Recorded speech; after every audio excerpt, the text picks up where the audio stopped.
what a state senator, Republican senator, in Indiana is doing. Well, it turns out he has introduced a bill, or the Indiana Republican Party has introduced a bill that would require the Lord's Prayer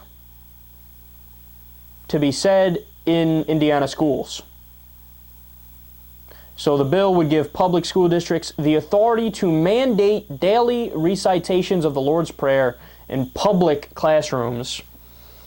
Let me read you their quote. Quote, in order that each student recognize the importance of spiritual development in establishing character and becoming a good citizen, the governing body of a school corporation or the equivalent authority of a charter school may require the recitation of the Lord's Prayer at the beginning of each school day.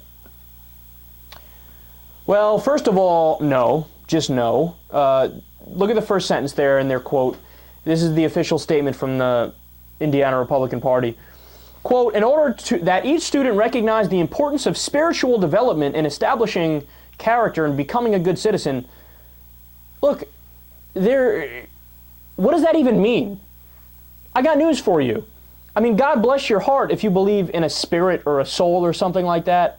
But in reality, these are just vague words that people use, and there's no evidence of either one of those things actually being a real, tangible thing. And furthermore, there's millions of people in the world that don't pray and don't believe in a spirit or a soul, that are happy and productive and well-adjusted and fulfilled and live totally normal lives. And the biggest point is that this isn't a debatable issue. If you believe in school prayer, look, I love you guys, but it's not constitutional, pure and simple. It's the clearest violation of the Establishment Clause that you can possibly have. The Supreme Court has heard multiple cases on this, and they've ruled unequivocally that it's illegal and unconstitutional. It's always astonishing to me that the Republicans, who always name drop the Constitution all the time when it's the Second Amendment, or the 10th Amendment too, states' rights, right? That was our states' rights, the federal government, get out, get out, get out. It's amazing that they always name drop those two amendments and how little they know what's in the rest of the Constitution. Republicans have no idea what's in the rest of the Constitution. This is like if a Democrat proposed a bill in one of the state legislatures saying, hey, let's censor and ban Rush Limbaugh from our state. The right wing would be up in arms. They would be like, unconstitutional, un-American, how dare you? But when a Republican state senator proposes an equally unconstitutional piece of legislation, nobody's got anything to say. It was, oh yeah, we'll hear that bill on Thursday, totally. Bob is presenting a bill to, make us reenact the fucking crucifixion of Jesus in school. I mean, come on, guys, pick up the Constitution, read it.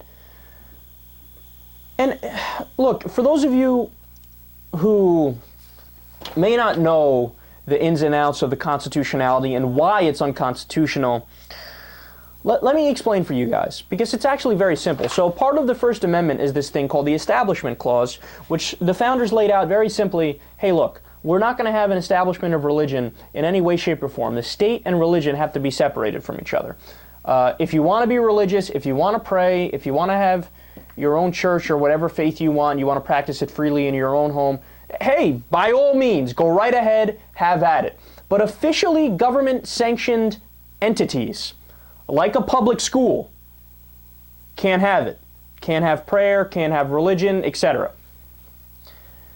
So the reasoning behind that is the founders, there was religious persecution, and that is one of the main reasons why the U.S. was founded. So we realized, hey, wait a second, why don't we set up a system that allows people to believe whatever they want and practice however they want, and actually have no official state religion?